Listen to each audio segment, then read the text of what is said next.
take my classes like maybe at like 3 a.m., 4 a.m. in the morning. Then I sleep at Oh, 5, and then I wake up at lunchtime. So how many courses? Ang call How many center ka courses pala, can you? agent. Yeah, BPO. Jerik eh. Yeah, it's interesting. It took some time to adjust, but it's manageable.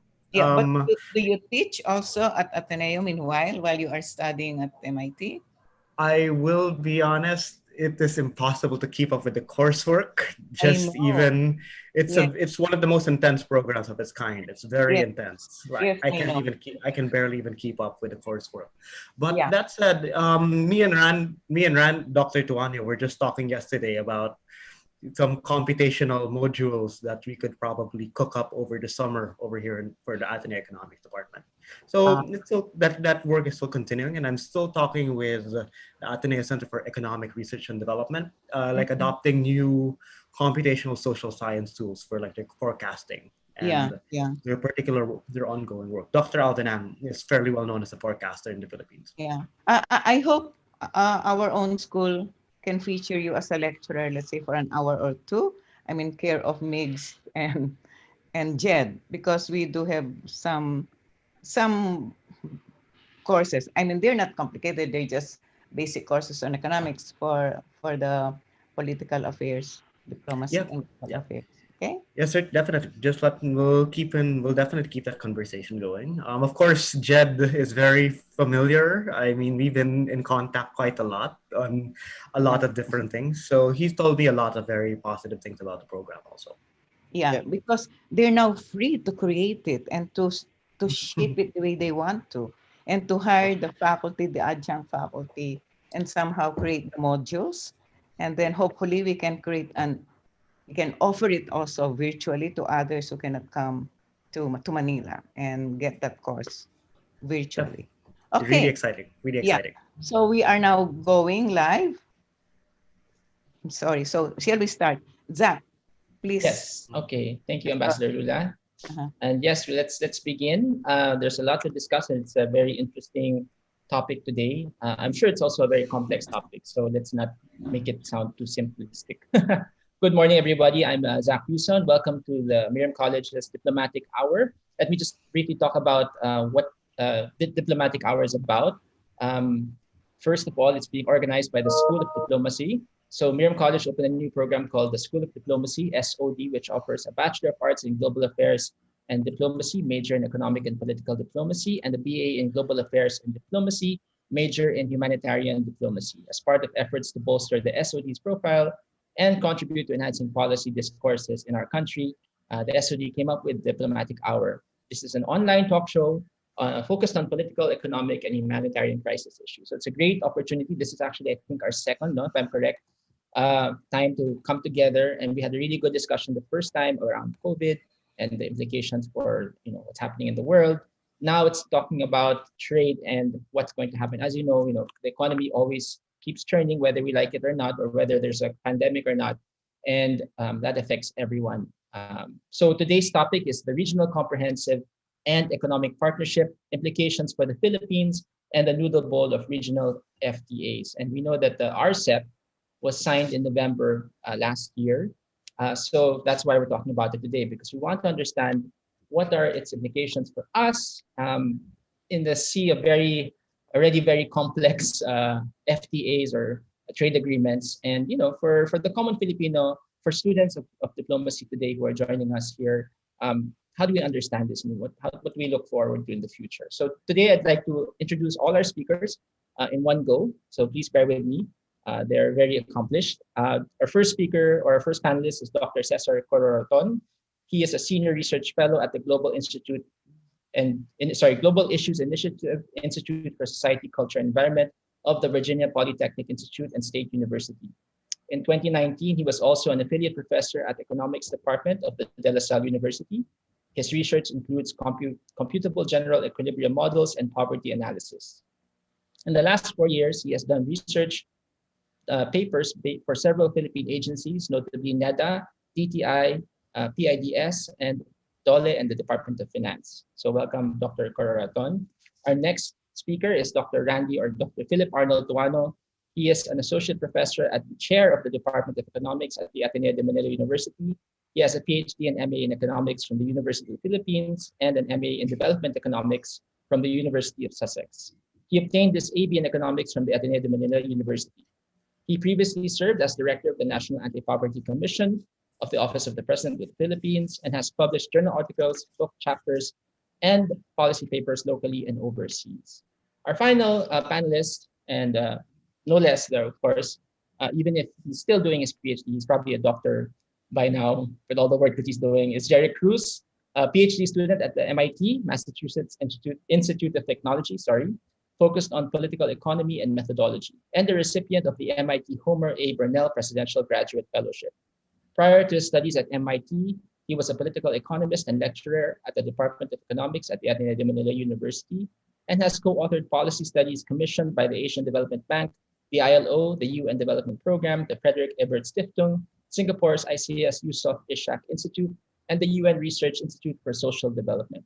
He has also served as an advocacy strategist on multi-awarded public health, land rights, and environmental protection campaigns in the Philippines, including the campaign to legislate and implement the Philippine Sin Tax Law of 2012. So thank you, distinguished gentlemen, for joining us today. Let's begin. So maybe we can start with Dr. Cororaton. I understand, Doctor, you want to share with us some slides and get us started. I hope you have sharing access. Majo, can we make sure that Dr. Cesar can share? Yeah, share the screen.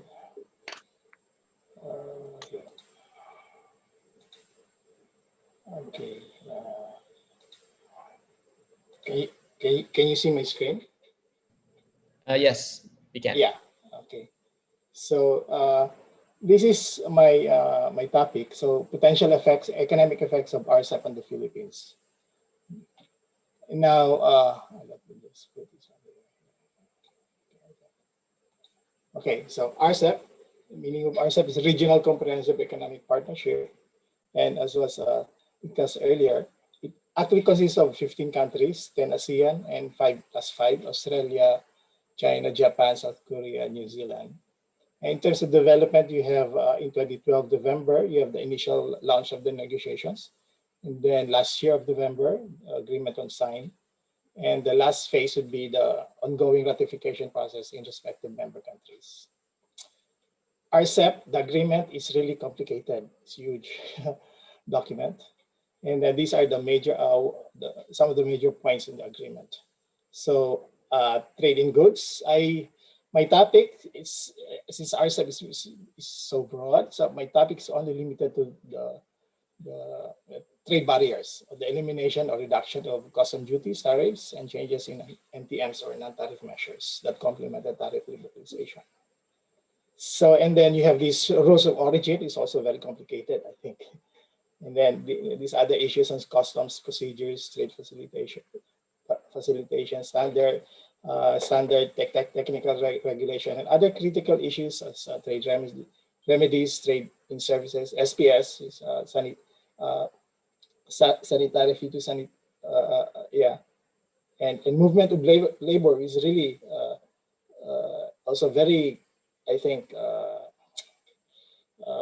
very difficult issue actually in the region, and investment, IPR, e-commerce, competition, and of course you have the also very highly political issue on these state-owned enterprises in some of the member countries, and SMEs and government procurement. So if you can see, there's a lot of issues in RCEP agreement, and it's I think it would probably take.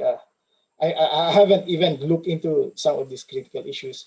My concern, since I involved in economic modeling, my topic is just on one issue, which is the elimination of tariffs or tariff barriers, the reduction of within the country, within the area RCEP.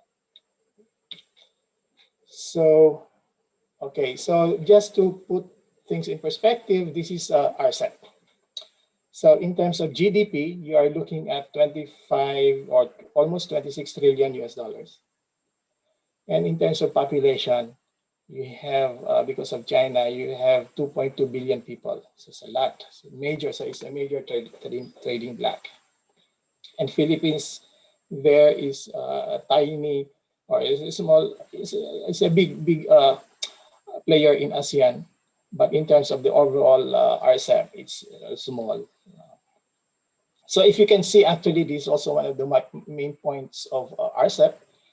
It's really, in terms of the level of economic development of member countries, it's really diverse. You have very advanced ASEAN member here, Singapore, and then you have the largest country here in terms of population, China, and then big countries in terms of GDP, Korea, Australia, and Japan. And then in ASEAN, you have Laos, Myanmar, and then so it's really diverse in terms of members.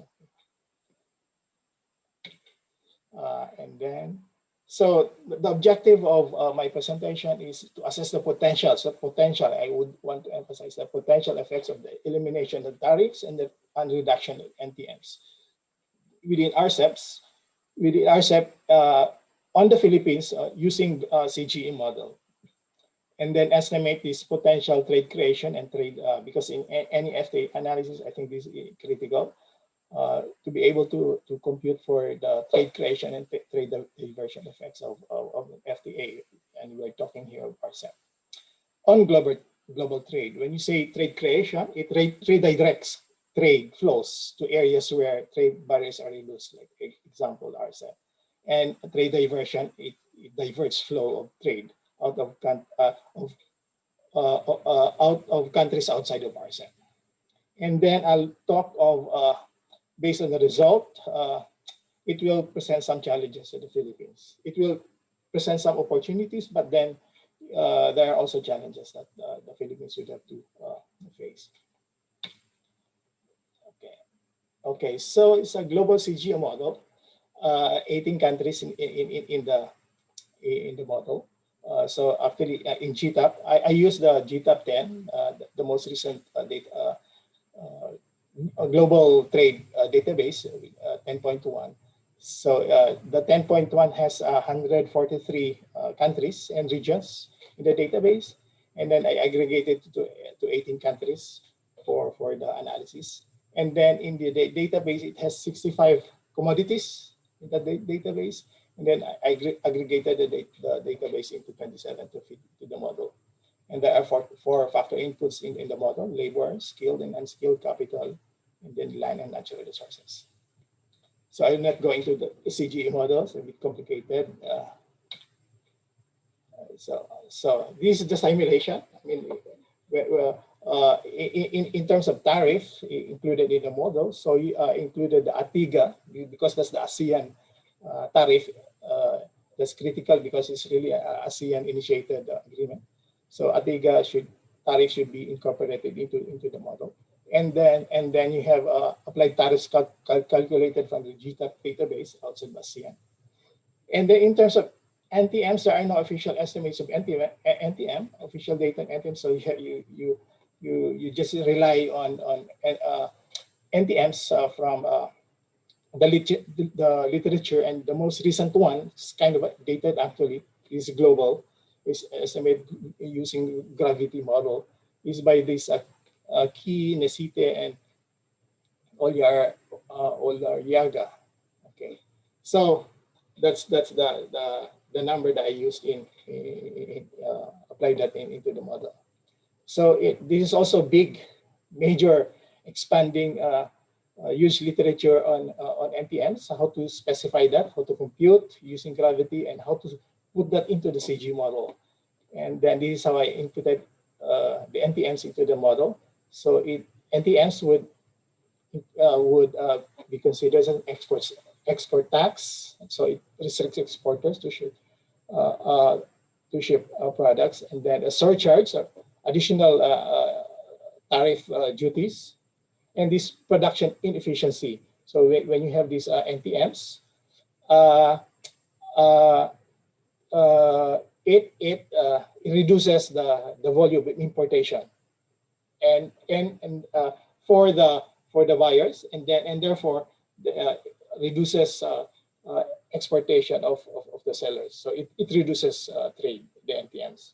But then NTMs is a very complicated. That's another very highly sensitive and very complicated issue.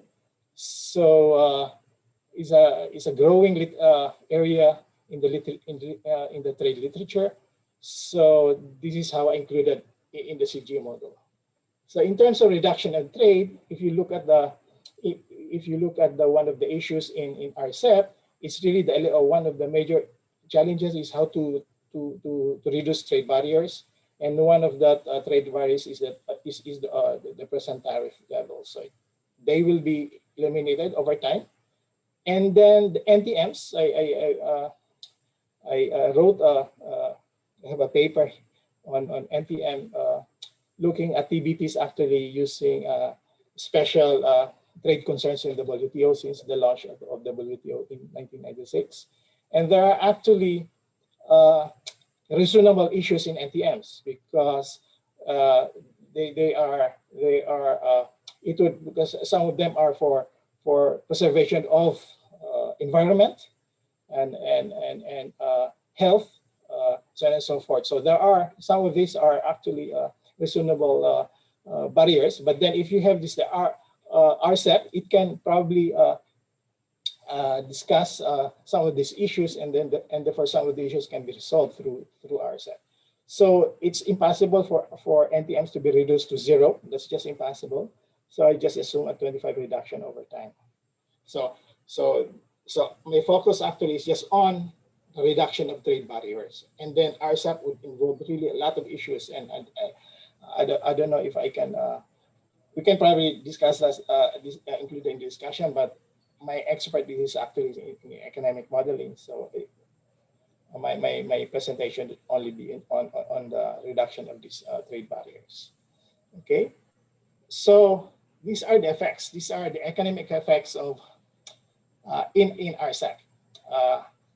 So economic due to trade creation and trade diversion.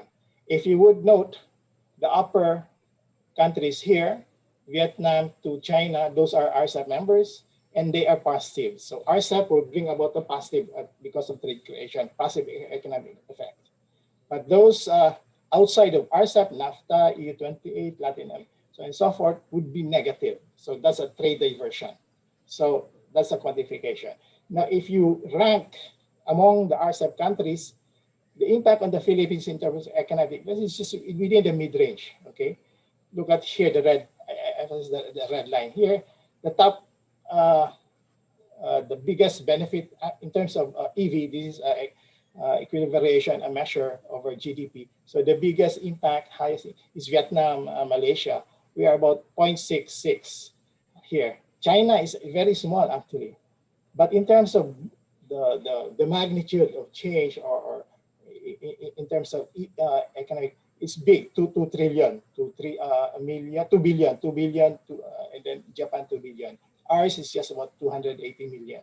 So it's small, but you have, to make sense out of these numbers, you have to compare that with GDP. So in terms of GDP, ours, the impact on the Philippines is within the mid-range. Okay. Sir, sorry to interrupt, but just a question. Yeah, sure. No? Yeah. The higher the numbers of the GDP percentage, the more impact it has on the GDP of the country. Yeah. Okay. Yeah. I see. So you're looking at Vietnam and Malaysia, the highest economic effect. Okay, Mm-hmm. but we are not at the bottom. We're just in the middle. Oh. So, but then without RCEP, that's zero. See, if you don't get involved in RCEP, it's zero. So that's it. That's the issue. Okay, so that's okay. Yeah, sir. Sorry, just to pause you quickly. Yeah. Is there maybe I can ask the other panelists also if there's any reaction so far on their side, or because we do also want to just look at the bigger picture in this case. But sure. Let me just pause lang quickly for any reactions from our panelists, and then we can continue. Yes, actually, the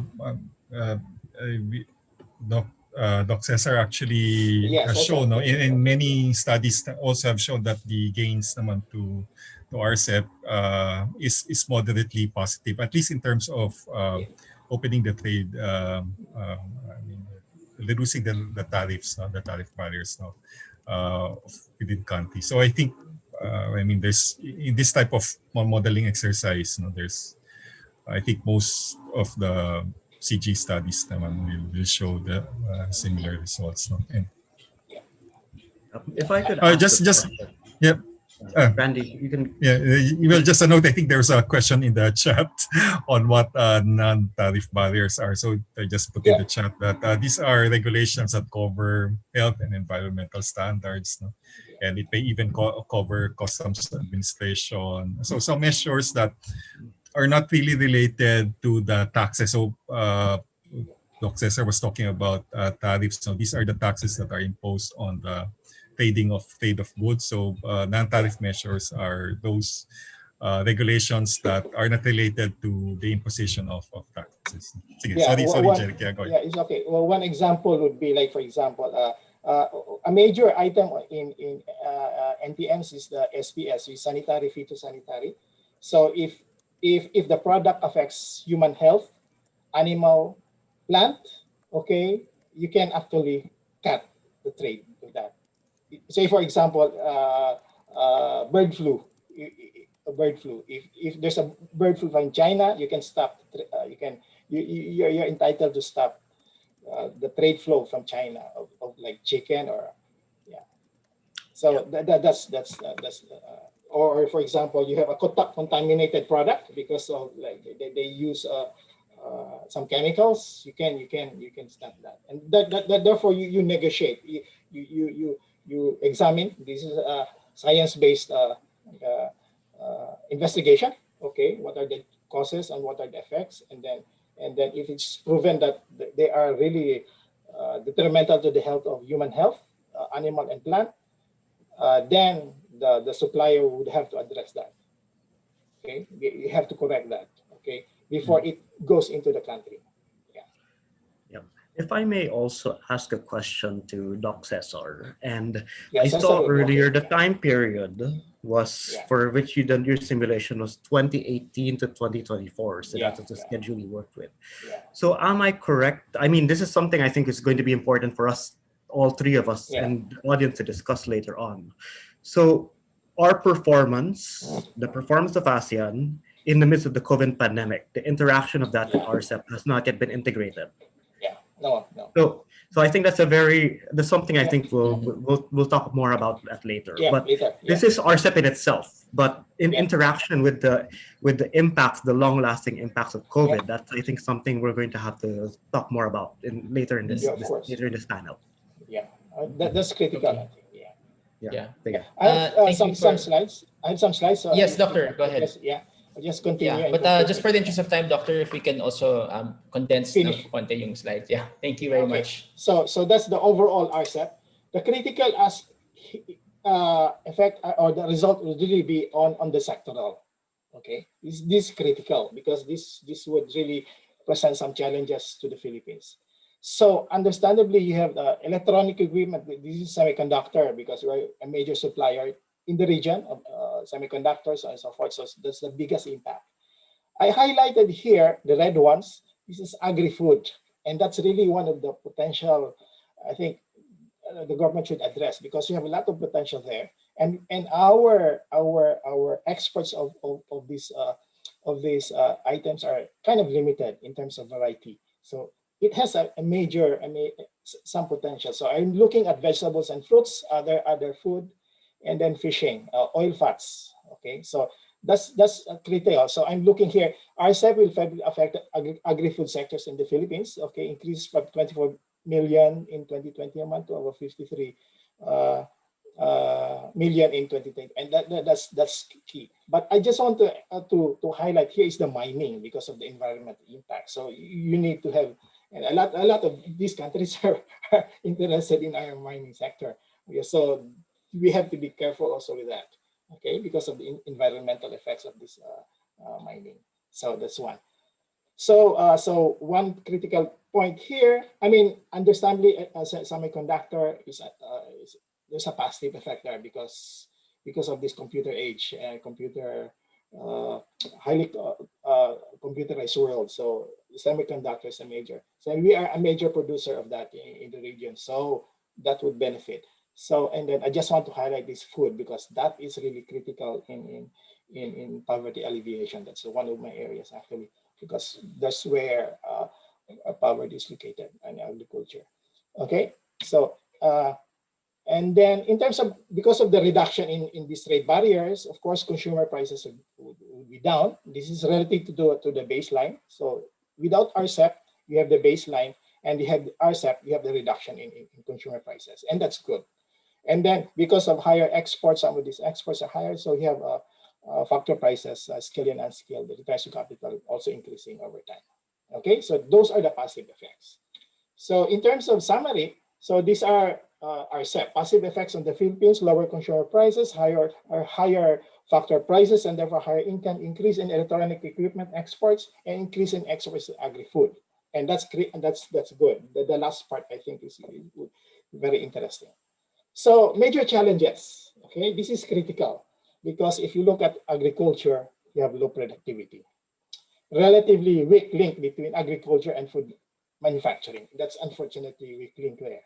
See, into processing, where you have the value added. So, and only few fruit vegetable items are exported. This is one of them. You have to expand, diversify. So I'll show you some numbers. Exports of fishes are also limited. See, so this is where you have a positive potential effects. No? So it will remain potential if you are not addressing some of these issues. Okay, so you can exploit this actually if you reform some of these sectors. That's my point. Let me show you some of these challenges. Okay, employment productivity. Look at employment productivity. The orange here is the food manufacturing. Okay, and then here, the overall in the Philippines, this employment productivity, gross value added over employment in 2018 prices, and then here agriculture, the blue, it's just so very low. So address. In fact, there's an ongoing process now of this. Have you heard this? I'm part of this team. Modernizing agriculture. So that's a critical thing. If you want to exploit the potential effects of art, you need to address a low productivity in agriculture. And that's critical because that's where poverty is located. Okay. And then here, this is employment in terms of share, agriculture employment. This is not from the CG anymore. This is from the data, actual data. So employment share and GDP share. This is the blue. The blue is the employment share. So it's still very high, almost 40% here in one down to about what 25%. So there's some migration from agriculture to other sectors, and this unfortunately I have some data that goes into the very low productivity also in the service sector. So and then its contribution is about 10. And this is the manufacturing. So manufacturing, it's labor employment is about 2% of total share, total employment, and its contribution to GDP is about 10%. So and then you have this, so they cut out, I mean, see very weak link between agriculture and food manufacturing, and we have to strengthen that link, processing all some of this agricultural food. If you go in, here in the U.S., you would know that, you know, if you just compare Philippine produced products and products, food products from Vietnam and China, in terms of just packaging, in terms of compare the packaging of these products, it's just, I mean, the Philippines is really way below. So linking these two sectors would really help. Okay. So I'm looking at, this is the fruit. I said that's very limited. This is HS6 in Comtrade. So if you look, you're only looking at the food exports and fruits exports. You're looking at desiccated coconut, desiccated coconut, and banana. So you haven't, see, this is from 96 to 2018, the share. So these two items would already up to 80% of exports. So it's not diversified. And you have very nice mango. So some of this, you need to improve the quality of these things and so that you can export. So and then you have this, diba, calamansi. I mean, calamansi, that's and then you have these other fruits that can be improved and therefore make competitive in terms of quality. So that's one of the major challenges. Okay, and then in terms of fishery, if you would, fishery, shrimps, a huge reduction in shrimps actually, from about 40% to about 10% here. And what we are exporting tuna-based exports of fishery. So diversity, see the result of RCEP, where I highlighted the impact on agri-food, that will remain potential. So to be able to realize that, you have to reform some of these sectors. So policy insights to realize the potential effects of RCEP, the following issues need to be addressed: improve productivity in agriculture, modernize agricultural production, and strengthen the sectoral link between agri and food manufacturing is critical. And diversify fruits and vegetables and other agricultural commodities. Yeah, thank you. That's my presentation. Thank you very much, Dr. Cororaton. It's actually good that you started with this, because then the question was going to be, what are the industries that will be adversely affected? And so maybe I can throw the question to Dr. Randy and Jerik, or what are your reactions in general, with RCEP? Overall, good, bad for the Philippines? I think what Doc Cesar actually presented was a fairly accurate picture of what could happen. Of course, these simulations are being done. Well, I myself, Doc Cesar also trained me in computable general equilibrium modeling. So these types of modeling exercise are done in. Of course, all of these have some assumptions, and these are scenarios that can plausibly happen. If the Philippines will be able to maximize the provisions of the trade agreement. And as the simulations of Doc Cesar, and I think we also had a study on looking at RCEP using the CG analysis, and the results are mainly the same. So there will be some positive impacts on agriculture, on electronics, and also on some services as well. As you know, the Philippines is major BPO, has a big BPO sector, and that's an advantage that we have also compared to other ASEAN countries. So the advantage actually will be in this area. So, but of course, there will also be also sectors that will also be disadvantaged. As the model of Doc Cesar shows, that garments textiles might be affected because of the RCEP includes now China, and we know that China has a cost advantage really in these types of sectors also as well. So I think the question is, how do, and that's I think the point that what Doc Cesar showed in his slides is, how do we take advantage? How do we change our policy environment? How do we equip our businesses so that they can take advantage more of these of the trade agreement? Thank you. And how about Jerik? Yes. Yeah, and thanks a lot to Doc Cesar for that. I think that is a perfect jump-off point. And just a few comments also. And I want to segment my comments: RCEP before COVID and RCEP after COVID, because I think COVID changed a lot of things, and we need to approach this, especially we have to look at it also through the lens of COVID. Before COVID, it is actually very good that for the Philippines, that India did not join RCEP. Because if you look at all the possible economies that are joining RCEP, India was part of the negotiations. And what would our major competitor be, especially in areas that we are poised to gain, like say in services? It would mainly be India in that particular case. Now that's not exactly the best possible outcome for the bloc as a whole, because the hope was India would be a counterweight to China in that particular case. The US is not participating currently. If you're looking at RCEP as a block, you're basically seeing China is the big player. You have ASEAN, and then you have the liberal economies like Japan, South Korea, Australia, New Zealand, which are concerned about how China will eclipse all the other economies over there. And there was definitely a hope that India could play that kind of counterweight.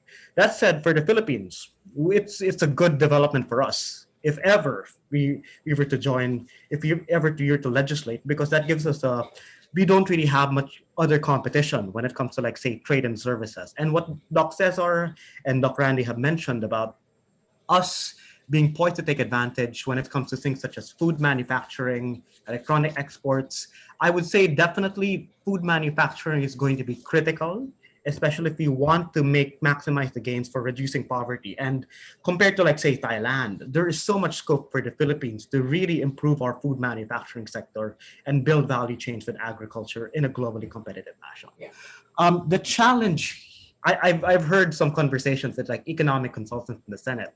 If we were just to try push to, like, make our food manufacturing sector as productive as, say, Thailand, we could expect it to grow 3 times over compared to what we currently have right now. So that's a comparison. We could grow, like, Universal Robina, all our food manufacturing and export 3 times over if we were really just to develop that. And that would really spur poverty reduction in the countryside as well. The challenge is with COVID and looking at the broader development of the global political economy, especially with the US-China trade war. We need to position RCEP in relation to 2 things. Because of the US-China trade war, the US and China have been decoupling their economies. And China's response to this is that RCEP has been pushed primarily by ASEAN, not China. But nonetheless, China has been a major player. And from what I have heard, China wanted to close the agreement as quickly as possible. And it's not a surprise that, in the midst of COVID, they pushed for it in the middle of 2020. Even while the pandemic is raging throughout the world. Because that is precisely what China has been trying to do to insulate itself from the US. It's trying to regionalize its value chains, regionalize its position, so as to block out the United States as well as the EU from trade with the ASEAN region, and in that particular case, to position itself as an economic hegemon within the Asia-Pacific region. So RCEP is part of that. It did not start with China, but there is nothing that precludes China from taking advantage of RCEP as that kind of platform. Very important also, if we want to maximize exports within RCEP, China has completely recalibrated its strategy in the middle of COVID-19. They are undertaking what we call a dual circulation strategy. It started with the US-China trade war, but the idea is that China is now focused much more internally rather than externally. Mm-hmm. So to insulate itself again is moving much more towards internal. And what does that mean? It wants to block out foreign competition through other forms of measures. And it's very important when you compare RCEP to, like, say, the TPP or the CPTPP. RCEP provisions, say, on state-owned enterprises, on industrial subsidies, on procurement, are not designed to level the playing field with regard to China in that particular case. So we can there is a potential to maximize the gains from RCEP, and I think that potential is there. But we need to recognize also that how these other countries play the game, especially China, Vietnam, these are the countries that have been very good at saying that they're doing the global liberalized model, while in practice using all other tools of statecraft to really boost their economies to make them internationally competitive. In the Philippines, we've begun to explore this, especially during the Aquino administration again, so like with the industrial policy strategy of the DTI. But to use an analogy, we're still gaining ground, we're still in training, and suddenly you're asking many of Philippine businesses to compete with the big league. We are still in the PBA, then we're going to be competing with NBA. So the question there is, to what extent do we see ourselves moving towards really strengthening the kind of support that we have for our industries during that particular time. That said, I don't see China and these other players competing as much in the Philippines, especially in the services sector, like with the BPO. We are really well established in that sector. Where we are going to be particularly vulnerable, I think it's going to be in certain industrial and manufacturing sectors. There was another analysis done by UNCTAD. Expect a flood, especially of car imports. Automotives are going to be very, very challenging under this scenario. To give you one example, I was just in the Toyota factory in Santa Rosa, like last June or July, and we were speaking with people over there, even before RCEP, even before COVID. The margin in terms of the standard retail price of an Innova manufactured in the Philippines versus one manufactured in Thailand, it's only like after you plus minus tariffs and stuff like that, it's only 5,000 pesos. That's what they were saying. I haven't been able to confirm. Nissan closed this factory here in the Philippines. What can we expect more in given lowering of tariffs over that period? So we do need to keep in mind that automotives and some other industries similar to automotives could be very strongly affected by that. The last thing in relation to COVID is this. As I said, we are competing with the countries, if we go into RCEP, which have been the world champions in using industrial policy to boost their own economies, whereas we're still learning. COVID throws an additional obstacle for the Philippines in that particular case. We're also competing with many of the countries which have done the best in navigating the pandemic and minimizing the impact to their economy. So we're not dealing with Europe or America. When we're dealing with the COVID scenario, the Philippines has done one of the worst in the region in terms of our economic. So you are entering this game in a position where your economy is limping and their economies, like in Vietnam, are roaring ahead in the middle of the pandemic. Is that the situation where we can, what are the prospects for how we will be able to compete in that kind of scenario? In agriculture, I'm not too worried because as far as I'm aware with the DTI, they did exempt very crucial areas from agriculture in terms of competing, like say, rice, I'm aware is not covered. Cement is not covered. If I'm not mistaken, also many other crops like onions, garlic, they're not covered as well. But when it comes to industry, what will be the implications for our long-term structural transformation? Are we going to be locked in further into what some people say, what Raul Fabella will say, our development progeria, our premature deindustrialization? Will that pose problems for our long-term industrial development? So that's something very important because development in the services sector, in industry, it's not one for one. They're not equal. Industry has some very special characteristics that can make it much more beneficial to long-term development. And that's why you've seen most of the East Asian tigers, they built their back, like the US and Europe, on industry. So what are the implications for that on the Philippines? So that, I think, are just some important food for thought. I'm not necessarily against RCEP, and I think we need to study this very carefully. But from the experience of the Philippines, I do think it's not a question of if, it's how we proceed in terms of trade liberalization. Because I believe that in the 1990s, when we were experiencing Big Bang liberalization, there was a very big hope that most of these gains would materialize. When it turned out you do need these kind of additional measures like industrial policy to be able to realize those gains. So how are we going to proceed to be able to maximize those gains? That's what's imperative.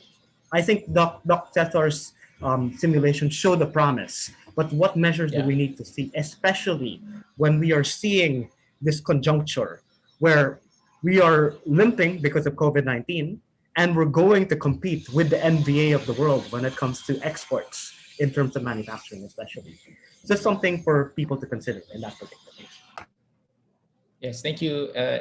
That's really thought-provoking, Jerik. And I think when you mentioned the NBA, it's like, well, yes, that is a global, that's like the championship teams. And are we even ready? Should we even be competing? But I guess the fact is that we are going to enter into these agreements, or at least the government, the Philippine legislature is debating already, ratifying RCEP for the Philippines.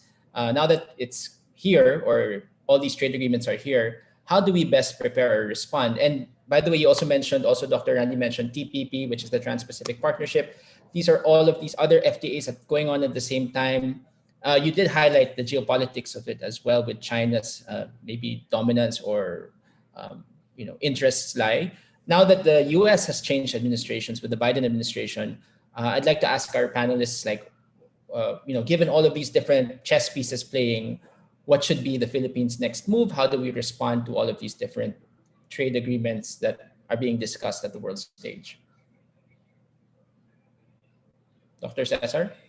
Yeah, this is some of my thoughts. Okay, so one of the major benefits of this RCEP, this huge FTA, is two. Okay, the being able to produce a very competitive quote unquote RCEP product. When I say RCEP product, the inputs used to produce this product would come from RCEP countries.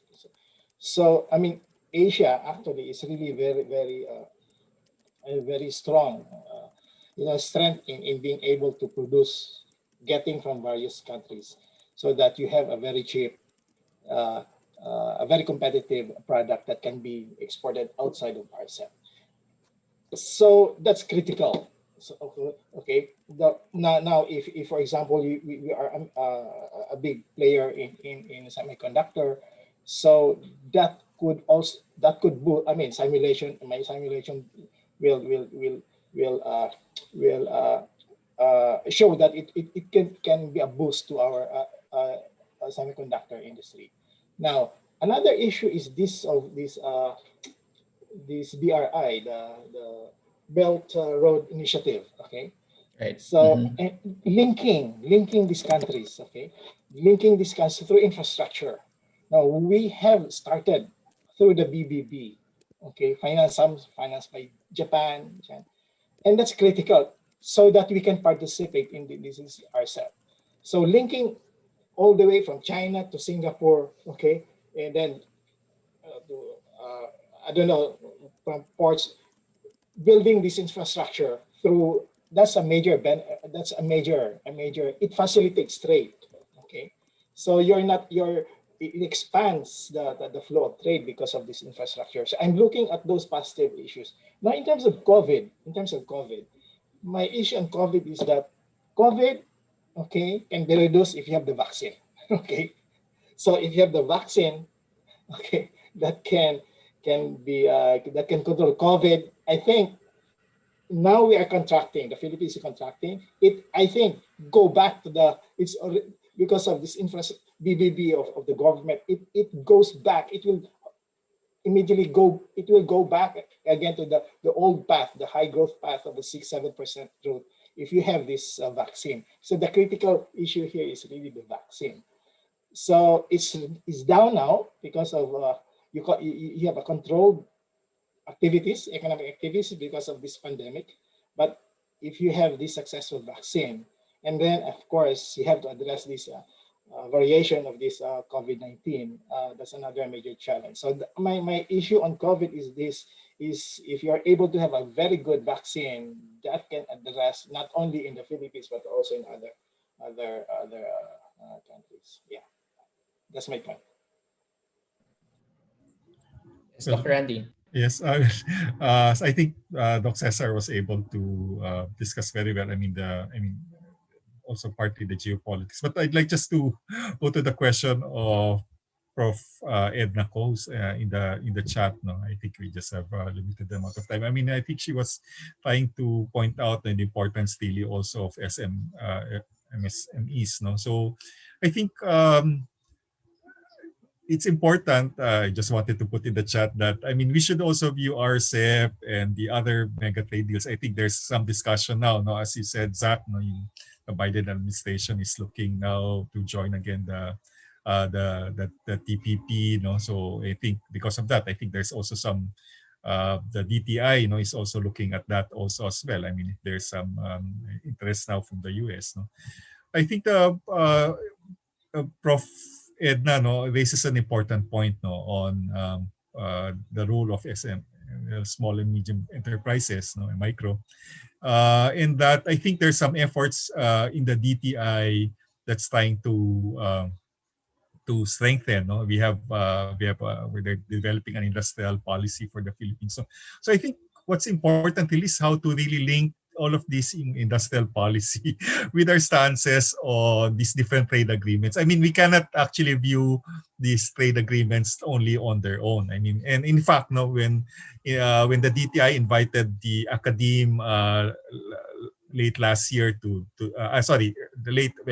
just before the pandemic, no, to talk about the RCEP, no, and what it applies to us. And I think the questions that we were trying to raise is, instead of, it might be good also to look at what's the readiness really of these sectors, no, and including the small and medium enterprises to participate in all of these trade agreements, and how can the industrial policy that the DTI is trying to develop actually can also enhance our participation in this deal. So we cannot just view, for example, trade, no, or industrial policy, or even fiscal policy being trained in their, I mean, as in isolated ways. No, I mean, we should look at it at something that more comprehensively, and how maybe could all of these different types of policies, no, enhance our competitiveness. Yeah, just adding a little bit also on that front. What policies, and I think they were mentioned earlier. So certainly what will make our industries and our economic sectors more competitive in the RCEP context? So of course, build. Infrastructure has always been a challenge. Of course, support for our MSMEs, I think could be, I'm not worried about the Philippine conglomerates in terms of how they will perform under RCEP. In fact, I've read reports, and I'm not surprised at all that the conglomerates which have arms in industry, like say the Metrobank Group, which links with Toyota, the Aboitiz Equity Ventures, Ayala with IMI Microelectronics, they see gains from RCEP because they're already embedded in global value chains. But the question is to what extent Philippine MSMEs will be able to tap into that. And I think that was really where industrial policy in the Philippines where the rubber meets the road, because that's where there's so much opportunity for gain in that particular case. One measure which I think we may want to put on the table, I'm not saying this needs to be done, but given that the Philippines has not done well in relation to COVID, and I'll have a few comments on the vaccine. I agree with Doc Cesar on the vaccine that it can help, but we also know that the South African strain diminishes the efficacy of the vaccine. So the vaccine is a global public goods problem. And if so long as COVID is raging in developing countries, and developed countries are prioritizing their own and billions are more infected, that raises the window for the vaccine to be neutered by mutations. And we're seeing that with the South African one. In the Philippines, the logistics of the vaccine will take a long time, as far as I'm aware, because of our logistic system for distributing. You need sub-zero temperatures for this in every single municipality or maybe region for it to be distributed. So there's a real risk that we can try to vaccinate, but we're already seeing that some of the new strains diminish the efficacy, and there is a real risk that if this continues, that one of these new strains may completely neuter the vaccine. At least me in that case, I do see a scenario, and I think we have to plan, not necessarily see it as 100%, for the scenario that COVID, the new normal that we're seeing with social distancing, that might be a real possibility for the medium term. So it's not going to be out in 1 or 2 years. It's possible. Not saying it's going to happen, but it's important to plan for that. If that is to materialize, and the thing which I think we also need to propose is not necessarily not to join RCEP, but precisely to defer our entry into it until the Philippine economy is in a more competitive position, until we're finally recovered from COVID, because we're also looking at until all the people who are unemployed are suddenly gainfully placed back in the economy, until we're able to plug our infrastructure gaps, until we're finally able to re-engage many of the MSMEs, which have really been blindsided by this pandemic. So that's something which I think under the COVID scenario, we may not necessarily saying we do it, but let's study that option. And we still have some time to study that very carefully. The Indian example is actually, I'm not putting it as a best practice, but India was very fearful of dumping from China. And when the Philippines is already limping because of COVID-19, we need to think about this very carefully, whether we want to rush into this trade agreement, or whether we want to heal ourselves sufficiently before we can compete with the big league, especially because many of these economies have already, quote unquote, healed to some large extent. Now, in terms of the CPTPP, definitely the Biden administration has signaled its interest in terms of engaging into that. I am somewhat skeptical as to whether the US will ratify that in US Congress, precisely because the margin between Biden and Trump was much narrower. So Biden Trump was just acquitted from the impeachment. So basically the economic nationalism bloc within the US is still very powerful. So we're not necessarily going to see people in the US with a heavy appetite for moving into trade agreements again. And secondly, there are many other countries which are trying to play it safe in terms of hedging. So Malaysia, Vietnam, they're both in RCEP, they're both in CPTPP. Of course, Japan, New Zealand, Australia are also into it. But it is important to keep in mind that if we want to emulate the pathway of using industrial policy and building enough space as possible. RCEP is designed for the modern context of Asian economies, where you use those tools of statecraft. You retain the privilege of using those tools. CPTPP actually tries to cut that down. So you are competing, and I'm not worried about the conglomerate. I am worried more about the MSMEs, especially more in terms of CPTPP. And in that particular case, especially since the tariff cuts, to my understanding, are going to be even deeper when it comes to CPTPP compared to RCEP. RCEP is, one way to think about it, it's the ASEAN way. It's very slow by slow. Tariffs will only be influenced over a period of 20 years. So it's gradual. It gives us time to adjust. CPTPP is going to be much more rapid in that particular case. So there are pluses and minuses in that particular approach. More level playing field in CPTPP, at least in how the economic liberal approach will approach that. But then if you go up in terms of RCEP, expect China and some of the other players which have used neo-mercantilist policies to be able to maximize those tools because they haven't exactly blocked that out, like state-owned enterprises and industrial subsidies. So something to consider in that particular case. Yes.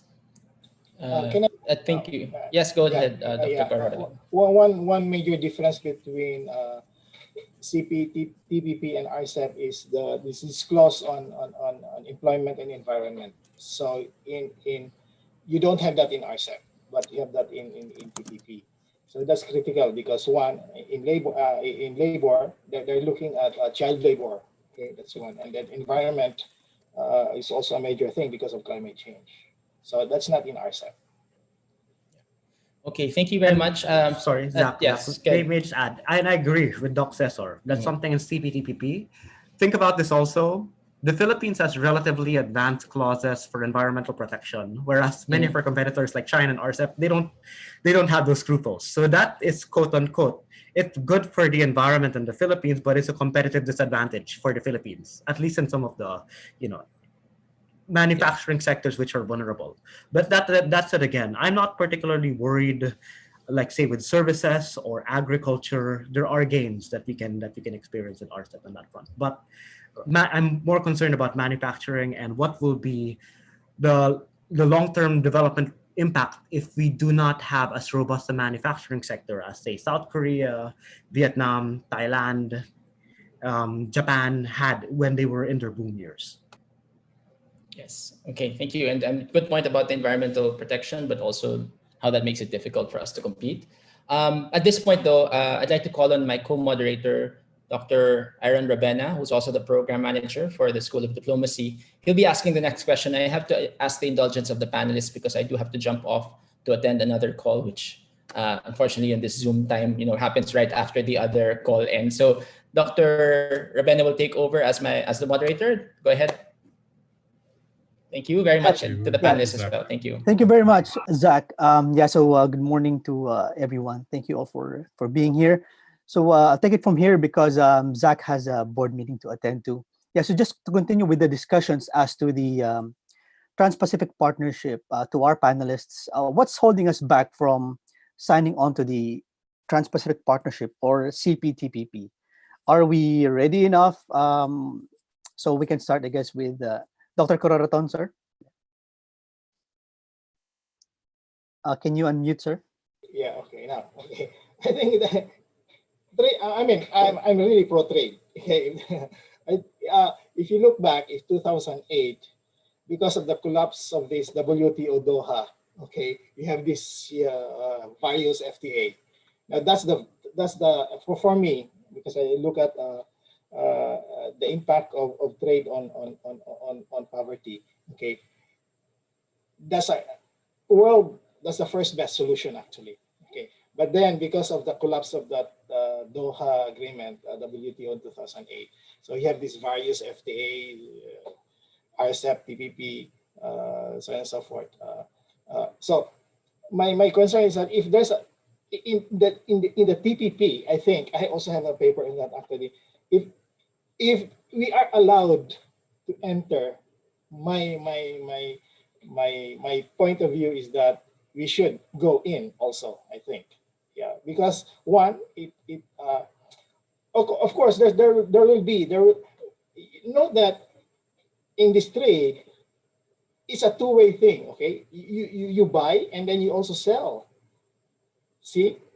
Now, if you're able to sell products that are, if you do your assignment, that is reduce costs, make your product competitive, you have the market access. See, so you have to do your assignment. The Philippines has to do its assignment. That means reduce cost, infrastructure, do some training, support your SMEs, so on and so forth. Okay, so if you don't do that, then imports will just flow in. See, that's a point. So an FTA, a trade agreement, would be a plus thing for as long as you do your assignment. Yeah.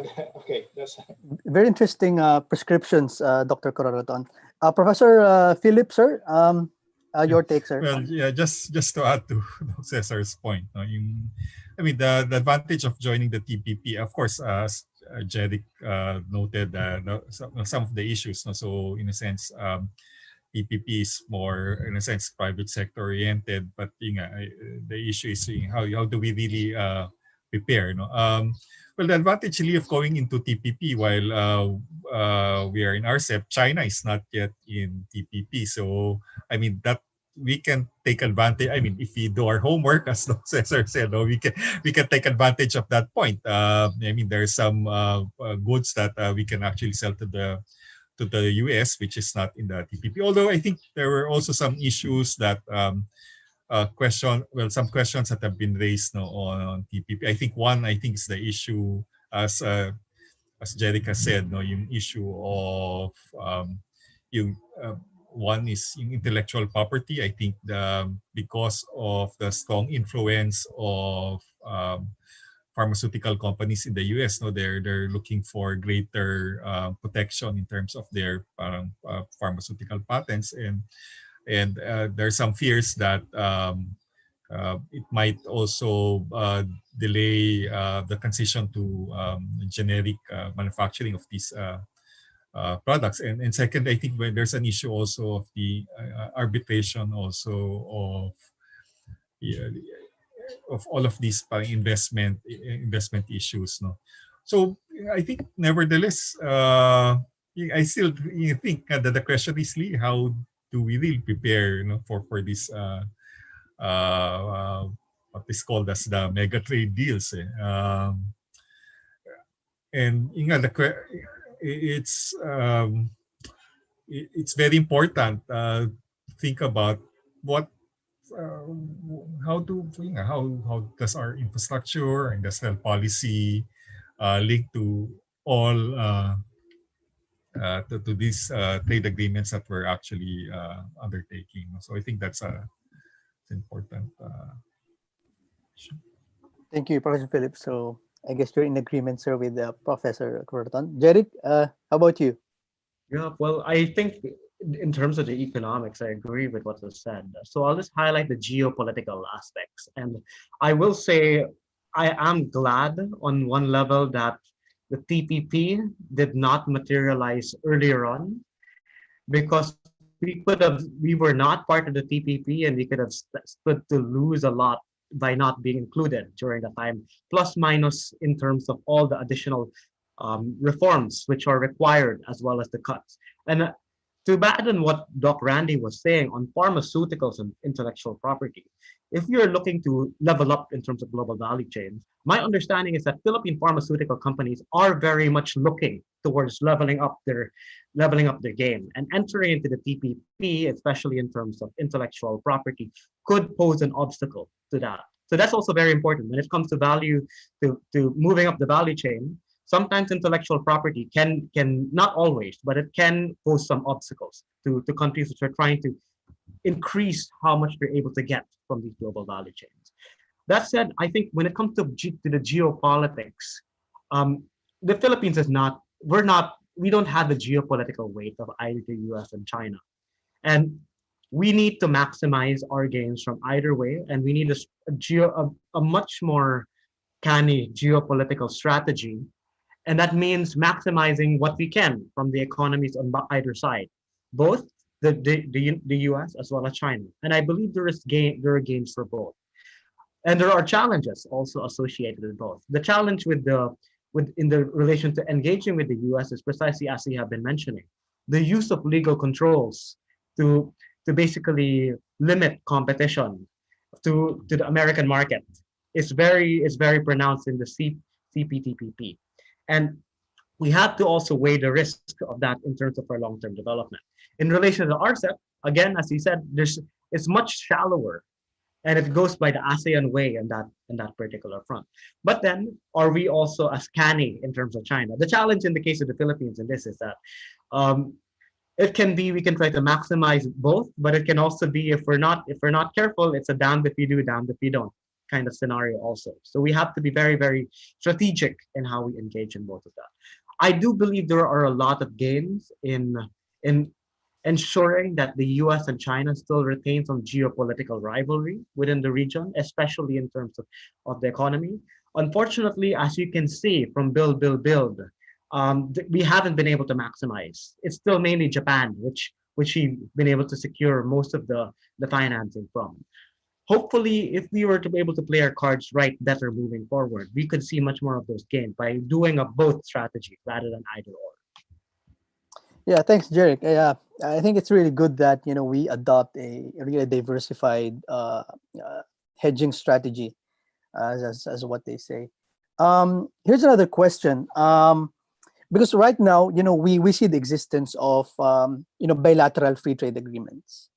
I think Vietnam is very fond of pursuing both bilateral and multilateral FTAs. And so aside from RCEP, we also have the TPP and the free trade area of the Asia and the Pacific. I think some scholars say that both these two mega trade deals would lead to the FTAP. And there's also a China, Japan, Korea trilateral free trade agreement. So what's this like? I mean, if you're a member already of a mega free trade agreement, would that override the bilateral or trilateral FTAs that you have? So how do they complement? Because this is a bit confusing. So maybe Dr. Cororaton, sir, we can start with you again. That's really very, very confusing scenario. A member of one and then another member of another, and that's really confusing. I've been doing economic modeling since how many years now? So it's very difficult to model actually these various FTA. So the best case actually, I have to go back to the WTO Doha agreement that failed because of India. Essentially, that's really the best case scenario where it's a global FTA. It's not a FTA, it's a global trade reform that you have. Because in the Doha agreement, actually, they're looking at. I mean, they have preferences for less developed countries, countries in the lower income bracket. So that would really be the best case. That's why it's very confusing, very complicated thing actually in this various FTA. But if there is if given a chance, okay, I think one country will be better off if it involves in a free trade agreement, because it increases, because in the case of the Philippines, you have limited low per capita income. Okay, it is a fact. Okay, so you have an income, and therefore you have a limited income, and therefore you have a limited market. Okay, so your economic base cannot expand because if you just sell domestically. So export is a big market out there. So if you don't get involved in this trade agreement, you don't have access to this richer market, okay, where you have higher per capita income. So in the case of food, for example, if you don't just isolate yourself, so you're just looking at what the Philippines, looking at what per capita income $4,000. See, it's very small, okay. And then, and how can you food manufacturing and other industries expand with a very limited income base? So going out, that's a bigger market. So it expands your horizon. That's the thing. But then again, you have to go back. You have to do your assignment. You have to make your costs competitive, okay, by reducing red tape, so on and so forth. Okay, facilitating investments, so and so forth. Okay, that's good. And then, of course, this political, some political issues, for example, killings. Okay, reduce that. I mean, this kind of things. Okay, so that you encourage investments. Those are the things that are important. Actually, those are the assignments that you have to do before we can become before your industries can become competitive. So the bottom line is that a bigger market is better than a smaller market. Okay, that's the point. Thank you. Got that, sir. So before I jump to Professor Philip and Jerik, just a quick follow-up. In the case of Vietnam, sir, they have I think they have a bilateral FTA with the United States, and they're also a member of the TPP or CPTPP. How much of a difference does that make, sir? Because you already mentioned that if you're excluded from a certain arrangement, you're really missing out. So what if you're, yeah, I think you really miss out. And then, in fact, Vietnam can overcome. I mean, in terms of GDP, it's still lower. In terms of per capita income, still lower. But then if they are maintaining the growth, sustaining the growth that they are having right now, I mean, sustain that growth, they can really overtake in terms of per capita income. So they're very aggressive. That means expand your market. See, go outside. I mean, out of your domestic market, because your domestic market is limited in the sense that you have a low per capita income. So there's no way out but export. Okay, thank you, sir. Professor Philip, will that create some redundancy, sir? For example, you already have a bilateral FTA with one country, and then suddenly you have this multilateral FTA. Then they would overlap.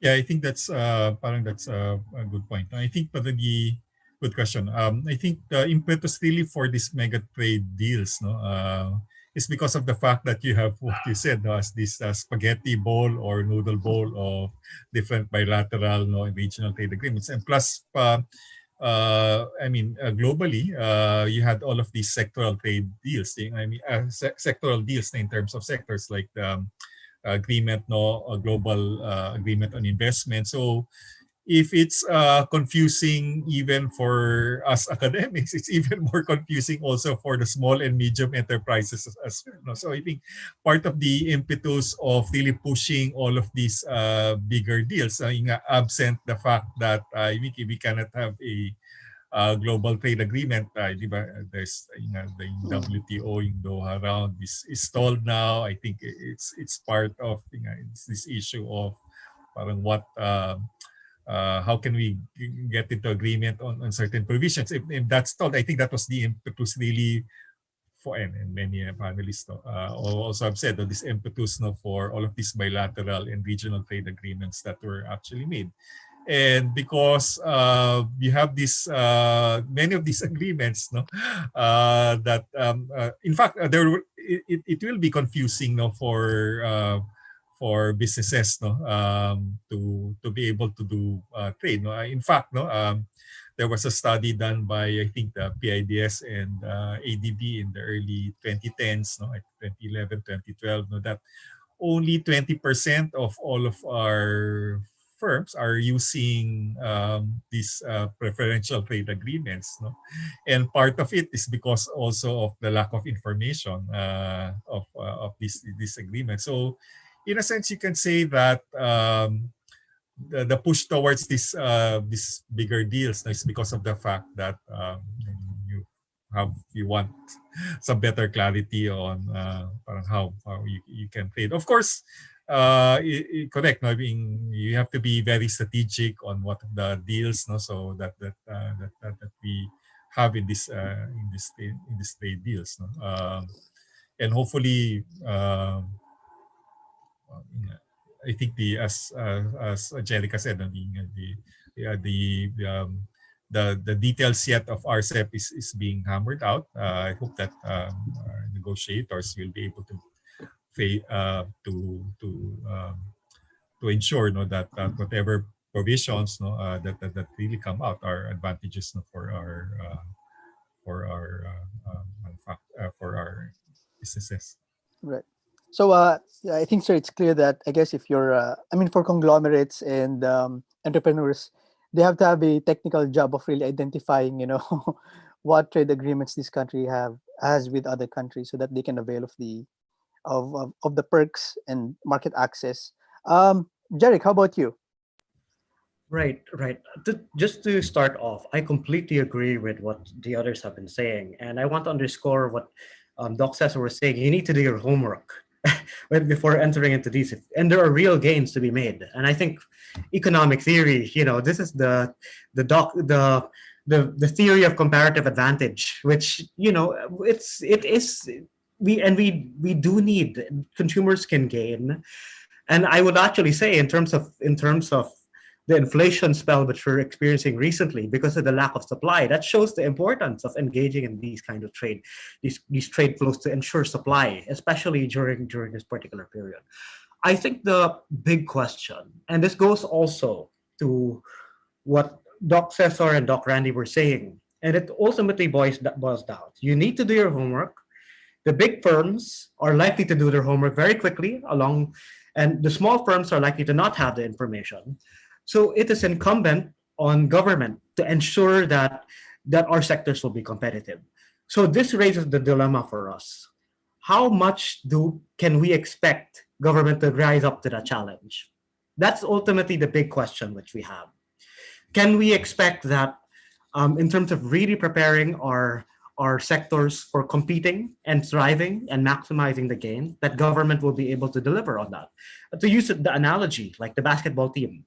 Sige, may PBA ka. You want to compete, sabihin natin, FIBA, ASEAN Games, Olympics, basketball. That you need a good coach. This will really train your teammates, and ensure that everyone will be able to play his or her role in that team. The problem is if the coach is not good and does not provide a good training regimen for the players, then certainly some players may play well, but other players may be left behind, and the other players being left behind may not be used or may actually compromise the team's overall performance. So we need to think very strategically and carefully. To what extent does government have the capacity? I think this is the crucial question. Like when it comes to the strategy, are we seeing that? My concern when it comes to the question of the Philippines here in relation to FTAs, and again, there are many gains. There are really many gains that are there. There is a big risk because when you're looking at the industrial policy program that we've had, Yusek Aldaba, when it comes to DTI, has been doing a tremendous job, but she is only one person. And I think that vision of really making the Philippine economy much more competitive on a broad level, it is shared by the big players in industry, but I don't think it is shared by many people, like say in Congress or Senate, or even in the non-economic managers in the administration. How far we tend to have a, to quote some other people, and this is a very common term, we had a very schizophrenic economic policy where we have that, but in terms of actual implementation, as we know, we have good laws, but in terms of implementation, we're not the most consistent in the world. So to what extent can we maximize the gains? It will depend on to what extent we are able to change that, and that ultimately is a question of politics. It's not a question of what economic efficiency. It's to what extent we can muster that political will, that political effectiveness in terms of our economic managers, but also with the other players in terms of our political system, and working especially with the captains of industry and MSMEs. So that's the big, I think, when it comes to how we assess our chances of doing well. We need to make that assessment. To what extent do we see that capacity and the willingness and the drive of our political players to really make good on that? The challenge when it comes to RCEP, to just use that example,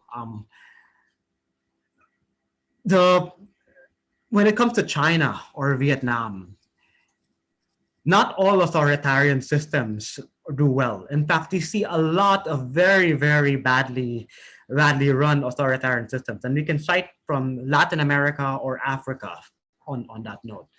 But these authoritarian systems that you have found in East Asia, China and Vietnam, they are consistent because they don't have to worry about the political risk implemented by elections and political coalitions shifting up every few years. So that is a major advantage that they also have in terms of competing. So that's something which, when it comes to RCEP, we have to weigh very carefully, and which may be, on the side of CPTPP. But again, the legal constraints are going to be much higher for CPTPP. So plus minus. I don't think there's no easy answer. Ultimately, the devil lies in the details. And it's not just economists such as us in the panel who have the answers. You need to talk to businessmen, MSMEs. You need to know, because they have the information that many economists may not always have. You need to talk to lawyers and diplomats also. When you're talking about international, this kind of information is crucial.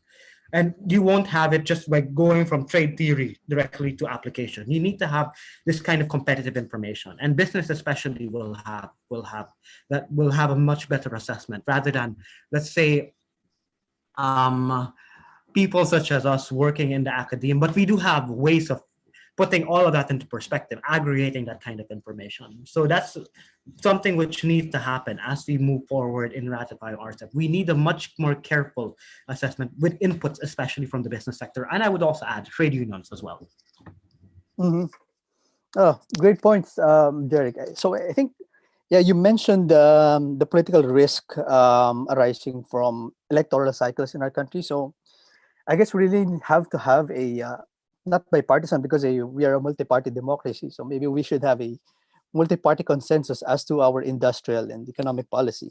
You mentioned China. So, many say that because China is the largest market in the RCEP, I guess this is the last question from me, and then perhaps we can get from the audience, one or two, and then we'll get your closing remarks. They say that China will, get to dominate RCEP because they have the largest market and a lot of economic carrots. So, and the US is not part of this. Do you think, in terms of regional economic governance, it tips, let's say, the balance towards China, and will the US really miss out in shaping regional economic norms? So we'll start with you, Jerik, and then from Professor Philip to Dr. Cororaton. Yeah. I think currently the US is behind. The pivot to Asia of Obama did not really make a major pivot, as we all know. But Biden is trying to catch up.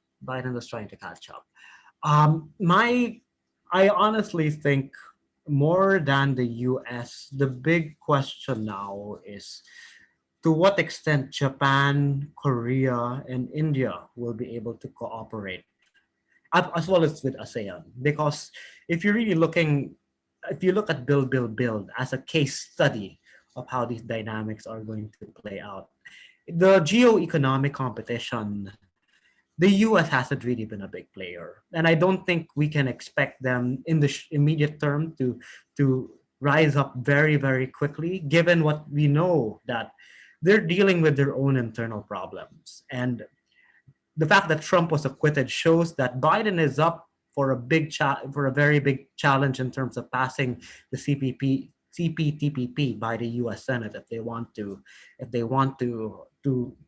be back in the trade game in the region. But Japan, by comparison, has really stepped up its game when it comes to competing with China on that note. So there is space for allowing the US to enter, but the bigger question is, to what extent will these other powers within the region, Japan, Korea is a rising power, Australia and New Zealand are middle powers. I'd say ASEAN as a bloc is a middle power. India is a potential great power as well. So I would say to what extent China will dominate will ultimately depend also on how these other players will be able to play around also in relation to how RCEP materializes. Right now, we do have the agreement, but much will depend also on the ratification and how it will pass through the different legislatures in these different countries' economies and political systems. And I think that's a lot of uncertainty, but it's also an window of opportunity for us to very much assess also how can we compete in this particular RCEP game. So I don't think China's dominance is assured. I will say that the dual circulation strategy is something that is going to have to be really thought about carefully, because if people are trying to leverage the Chinese market, China's moving in a different direction now. They're trying to reserve it more for their own domestic economy. So the dreams of making that market to make reaping the gains might be you have to change you may have to change the calculus on that. Thank you, Jerik. Professor Philip, sir? Yeah, I agree with Jerik, no? In terms of looking at the other ASEAN economies also as well. But let's also just remember the fact that I think if you look at sort of the investments, no, that data on investments, I think the US, no, is still a major player. But I agree, no, that an issue is how because there's a lot of discussion within the US now, how do they retool also their manufacturing sector? So we don't really know. It's still also uncertain what will happen in the next year. So but one of the features I think also of why these mega trade deals are being undertaken is because of the peculiar nature of production networks, no, that have been established in different Asian countries. And the question really is what's going to spur all of these production networks in the coming years, no? So how significant, no, would be the other Asian economies, no, the larger ones, no, influencing the production networks that we have, no, in the country. So that's also something that needs to be seen. But in everything, no, I think as again, because of the pandemic and this uncertainty, we don't know. We're not that 100% sure what peace will hold. But I think the question is, how do we prepare, in terms of the development of these networks in the next few years. Interesting points are about regional production networks. Maybe I can ask something on that later. Dr. Cororaton, sir. Yeah. Okay. I have two concerns. Okay. One. I hope you have all these FTAs, mega FTAs. So my hope actually is you have a resumption of this Doha-like world negotiations. Okay, because they would really, I mean, if you look at, I mean, I've done a chapter on global agri-food trade. Since 1996, start of WTO, trade of developing countries, okay, grew by 300%. See, it has to be a global thing, not second best lang itong mga FTAs eh. So my hope is that there will be some initiative to go back again to the negotiation. I mean, the WTO, similar to this one. The second is I'm really concerned about this environment, okay? Because if you put very strict on environment, it creates an opportunity, okay? So in TPP, you have this environment clause, okay? Now into green energy, so on and so forth, it creates a new set of opportunities actually. So if you're able to exploit that, and then that's a good thing, because I mean, climate change, it affects everybody. If you don't, in RCEP, you don't have this environmental clause, okay? And that's critical thing. So if Obama, during the TPP, initial TPP, okay, because of NAFTA, in NAFTA, there was no employment and environment clause, and then Obama was really insisting. Obama spearheaded the TPP, so he put this environmental clause in the TPP. Now that's absent and I was looking at the result on our in my simulation, and then you have the mining also picking up, and I'm kind of worried about that result actually in the mining sector. So that's the question. Jed, you're on yeah. mute. Okay, thanks. Yeah, so it's interesting, sir, that it seems that TPP is an opportunity for us or many countries to to green their economies. We have a question here, sir, stating that trade barriers. As to trade barriers, I mean, are they really are they both good and bad? For example, in our case, we can shield some industries from unfair competition, or things like that. So I think someone said a while ago that we first should be competitive, be prepared before we take on these trade agreements. So would like to go first. Yeah, that okay. Yes, sir. So Yes, if you okay, can I look at rice? Okay, rice was exempted in 1996. When did we reform rice? After how many years? 25. So and then the impact on, and if you look at the price of rice produced in the Philippines and that of Vietnam, it's 100% higher. And who's paying for that? Is the poorest of the poor, because they have in terms of their income, it's more than 50% is spent on rice. So they are the ones paying it. Okay, so if you just wait, do the reform, and then participate later, okay, what will be the pressure for you to become competitive? So FTA trade, this will pressure not only the industries, but also the politicians, okay, because you will be exposed to a lower prices, okay, with good quality, okay. That's free trade. Okay. Okay, So and if you put a barrier, so you will be forced to buy your own inferior good. Oh, I mean, that's just a reality.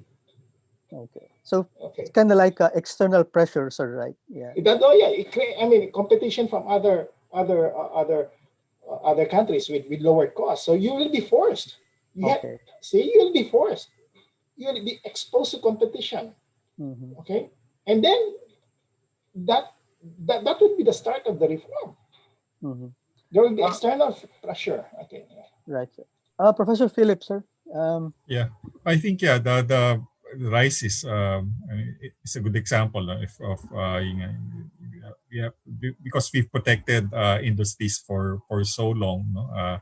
I think that's also part of our development experience since the 1950s, and well, it's not only the Philippines but many developing countries, and developed countries around the world that have tried to protect their industries, but to some extent, it didn't because of there was this argument that by protecting it, it's called in economics as the infant industry argument, that by protecting these industries, no, you will be enabling them to be more competitive in the future. No, but I think the point that Doc Cesar says, so if you protect the industries too long, as we experienced now from the 1950s to 1980s, we didn't really become that competitive. No, I think there's now parang some realization that you cannot use really in tariff measures, no, solely, or not tariff, para as a way of increasing competitiveness. And I guess our discussion in the first part of this diplomatic art forum stated that you have to use also other policies as well, and that's why the DTI is looking at other areas. So as well. So I know that they're looking at maybe also developing research and development. So you don't really make your industries competitive only by protecting them via these high tariffs. So there are other factors that you may have also to undertake to improve competitiveness. So look at research and development, look at maybe also the financing of these industries. You have to look at also the development of this product. So and this support can not only be provided by the state, but it can also be provided by the associations themselves, in groups of entrepreneurs banding together, and even also the private sector. We've also learned that maybe to some extent financial institutions it's not the role of the government only to provide this type of credit, but also the private sector also as well. So I mean, looking at it in a more effective way on how to induce competitiveness is important. Okay. Thank you. Can I add one point? All right, sir. Yeah, one point. Okay, another very important point is sugar. Sugar tariff is 60%. Okay, and now if you have a very expensive sugar in the Philippines, you cannot develop your biofuel. Okay, because it's very expensive. Okay, so and you cannot develop your food manufacturing because that's one of the inputs. So you've been protecting sugar for how long? For eternity, and then you wait. I mean, that's not just doesn't make sense actually. Right, sir. Okay, Jerik, maybe you can, before you comment, maybe you can also take this into account. Like, can we do what countries that are state banned are doing? Can we do what they're doing, like, state subsidies, things like that, like China and Vietnam? Well, two things definitely, and I want to touch on the tariff barriers thing. And ultimately, we have had a bad experience with protectionism. And I think if you really look at that, it is not entirely the reason why the Marcos, period really fell apart by the 1980s. But it is quite clear that the kind of protectionism there's a large scope for abuse when it comes to that. We tried doing protectionism, and like Latin America, it didn't exactly work out. And the challenge there is when you protect, you provide barriers. Another way of looking at it is that you're creating rents. You're creating opportunity for rent seeking for business. So usually, when you have, like what Dr. Cesar was saying, 60% tariffs, there is a business group which is benefiting from those rents. And ultimately, who are the ones who have to shoulder the burden of those tariff barriers? Those are consumers, the Filipino people, and obviously all the other businesses that use sugar as an input. So you penalize them precisely through tariffs. Now, I will say this though, if you look at the countries which have thrived since entering in the 1990s, like the trade liberalization, the number one country which has thrived has been China. I mean, development and trade at the same time. And this goes back to your point, Jed. What does it take to thrive when you lower your tariff barriers? China gives you a very good example of what it takes and what we're also up against when it comes to RCEP. China is notorious for playing two games. On one hand, they're lowering tariffs, but beneath the surface, they're the ones always in violation of WTO rules. Previously, they have the most cases of dumping, so on and so forth. They're notorious for their industrial subsidies, and it's not just China. I mean, even in the 1990s, Europe and America were very notorious for their agricultural subsidies as well. So, I mean, when it comes to the scope for abuse, when it comes to the tariff barriers, we haven't been able to maximize that. But at the same time, as you move into a liberalized context, it seems as if in many countries, to be able to compete, you need an effective government to be able to ensure that your businesses are competitive, and that's precisely what China has been able to do. China is, I think, it is a very illustrative success story of, on one hand, governments who have been able to liberalize, and yet they're playing a completely different game beneath the surface. So, and of course, they've been so effective at it that the fallout from that, it's led in the United States. It really led to the rise of Trump. I mean, a lot of people draw attention to Trump when it comes to immigration, but if you look at how Trump is behaving on the campaign trail, and this is actually a frontier in political economy research in the U.S. right now.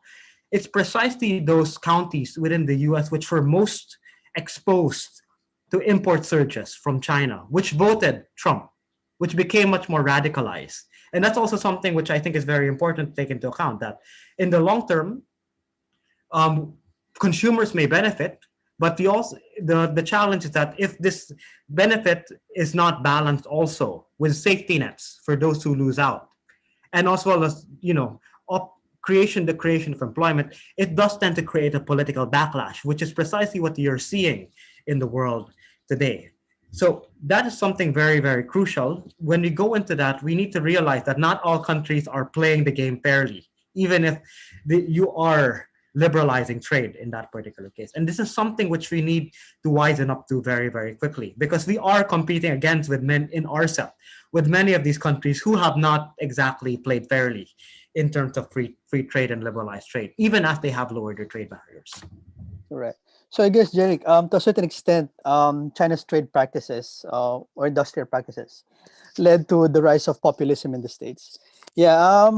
And it's also in Europe. I would say, and there's also evidence. There's a recent study, UNU wider. They're one of the UN think tanks. It was the case in Brazil, Bolsonaro. I am actually doing research on this, whether the vote in 2016 and 2019 was correlated with import surges from China in the case of the Philippines. Great. So I guess one final question before we get your closing remarks is that, so basically for the Philippines, like if you want to diversify our supply chain, our value chains, regional production network. So we have to be, as much as possible, be a member of as many mega free trade deals as possible. Professor Cororaton, sir. I think my point is that if you participate, then you have an expanded market. So you have access to those markets. Okay, your market will also be accessed by other participating members, but then you also have other countries. They cannot process everything. Okay, it will be shared by the member countries. So you will be better off. I mean, the Philippines will be better off. In fact, I was hoping for a global trade liberalization than this FTA, because over time it becomes confusing because of their overlapping. So that would be, in fact, that's the first bet. So if you look at FTA, you disregard those non-participating. There's a trade diversion, and then there's a trade creation within. So you don't have that if you have this global. So that's my hope. After we go back to this WTO again, similar to the Doha thing. Yeah. All right, sir. I hope the baby steps will work, sir, for regional FTAs. Professor Philip, sir. Yeah, that's true. But yeah, as again, as I think the panelists have said, I mean, there's still really a lot of work that we have to do. I mean, of course, no, joining FDA is just one step. But I mean, what are the, so I mean, if you want to take advantage, I mean, we also have to look at our human resource file. Do we improve also our human resources? No? How do we improve also uh, how businesses actually organize their activities, infrastructure, no? As Jerik and Doc Cesar had said earlier. No? So joining these mega trade deals, I mean, is it's just I mean a part of an overall development process, no, that we should also look at into. Interestingly, sir, right now there's I think a group of people in Congress that wants to liberalize the economic provisions of our constitution.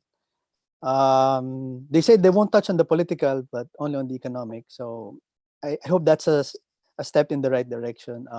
Jerik, yes. Well, do you want what do you like me to talk about? The attempt for On Chacha or the mega regionals?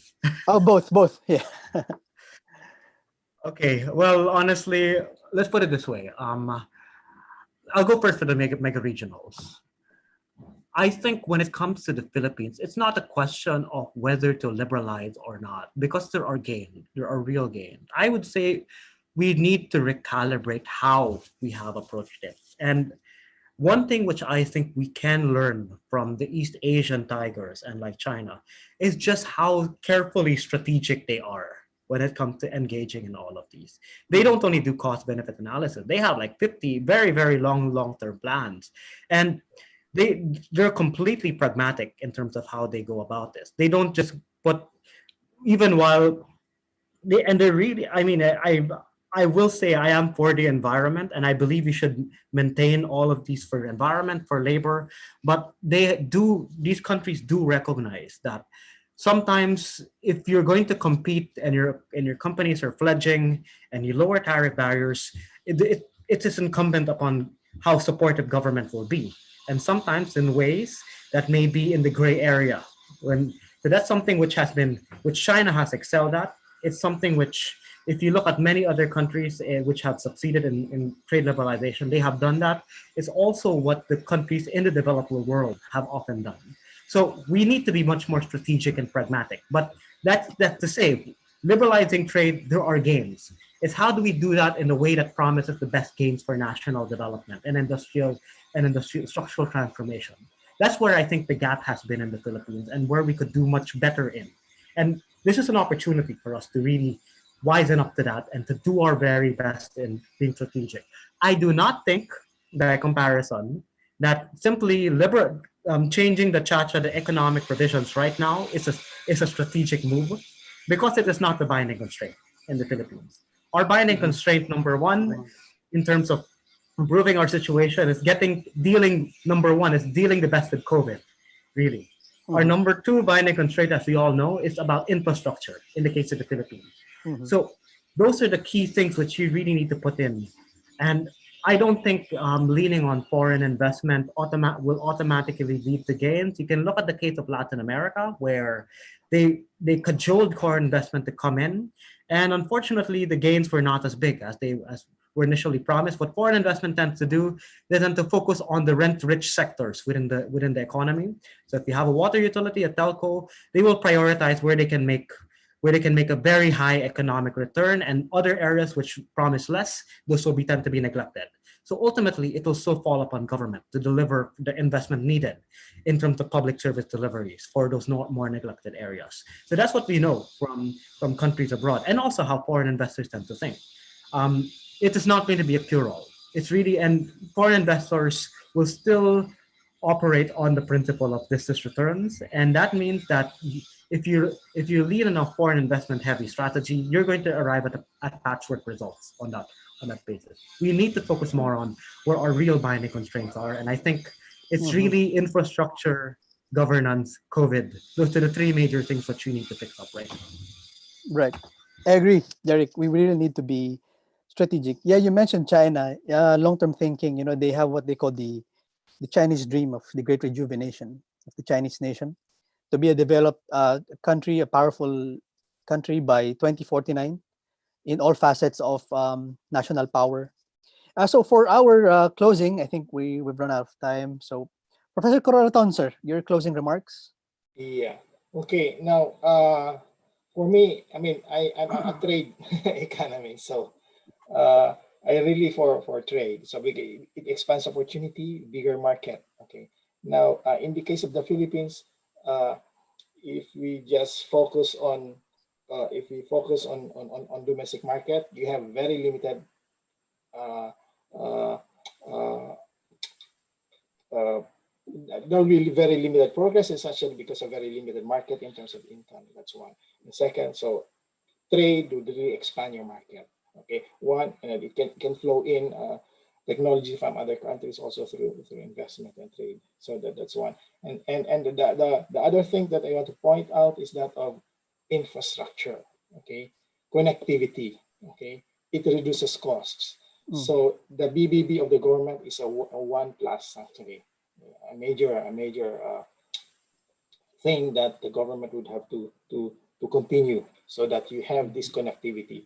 I was in Bangkok. I visited Bangkok in 1990s. Okay, we had a similar problem, traffic, but now they have the infrastructure. See, and then you have this reduced costs. So if you're able to address infrastructure, and then that is a move move forward. I mean, a progress actually that would really support this some of these potential gains from free trade. Okay, okay, thanks. Thank you, Professor Dr. Cororaton. Professor Philip, sir. Okay, so thank you, Jed. Yeah, I just want to reiterate the point that RCEP, while it's an important trade agreement that I mean that Philippines, the country, actually acceded to. I mean, only goes to show that we also have to get our act together. I mean, so infrastructure, as Cesar has said, is very much important. Strengthening also the industrial policy that have in terms of supporting our businesses is also one. And there are many aspects to this. So hopefully we see RCEP as just one of the elements of how we really can actually grow and develop, and also especially those who are in need of development in the marginalized sectors of our country. So it's important that we take a look at RCEP as an important ingredient in that. But at the same time, try to also strengthen also these other important elements that are important in development. Right, sir. So we really have a lot of homework to do. So it's not just on RCEP, but on the Philippine side, there's a lot, much more to be done. Jerik, yeah. Yeah, and the biggest piece of homework, well, of course, infrastructure. All of it, whether we deliver infrastructure, whether we make our sectors competitive, whether we can actually, compete with China, especially in industries outside of electronics, it will hinge on how effective our system of governance will be, whether how effective government will be. And we know that this has always been something we have needed to really do better at in the case of the Philippines. I think that more than now, we really need to find ways to really advance a real agenda which will improve governance, especially economic governance, to support our sectors and to make them globally competitive. So whatever comes. And hopefully, I will share that the hope that if you're able to get act together, it will not only be us being more competitive, but especially in sectors that will promise a more inclusive and sustainable, not only Philippines, but also Asia Pacific region. So like what he said, there's green industries, but we also need to think about sectors which will really promote broad-based inclusive development for the Philippines as well. So hopefully, ultimately, it's all about government and how can we improve government. That's, I think, is what we all need to keep in mind as we move towards with RCEP.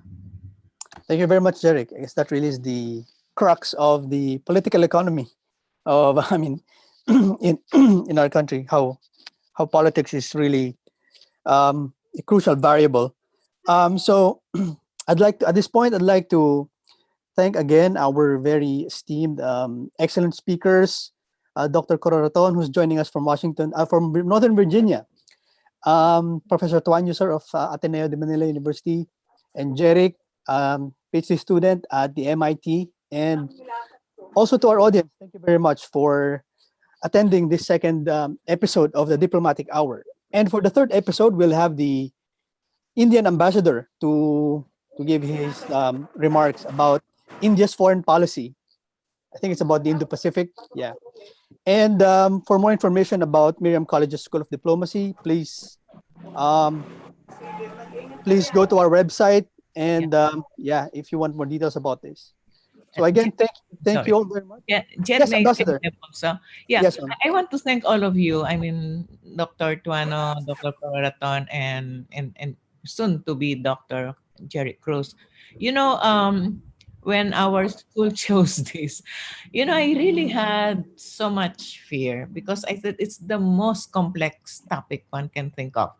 I served in the Department of Foreign Affairs, and I was the representative of the DFA in almost all the trade negotiations. And it has been it has been a very complicated experience. And I say that the field is very bloody. But you know, you made it so interesting and so alive. And I think even our young students who are starting to understand international trade and investments or being exposed for the first time, I think you made it exciting. So I wish to thank you very, very much. And by the way, Dr. Cororaton, I lived in Northern Virginia too for 6 years when I was working in Washington, D.C. Okay, so to all of you, thank you very much. And Philip, thank you for explaining everything. I said, please explain this to us. Because I was worried about our freshmen. You know, Yes, we have... I understand. Yeah, okay. We have students as well. Yeah. Thank you. Thank you to all of you. I hope I'll see you soon face to face. Okay, bye-bye. Okay. Thank you, Ambassador. Thank you all so much, and have a good day. Stay safe. Yeah. Thank you. Thank you.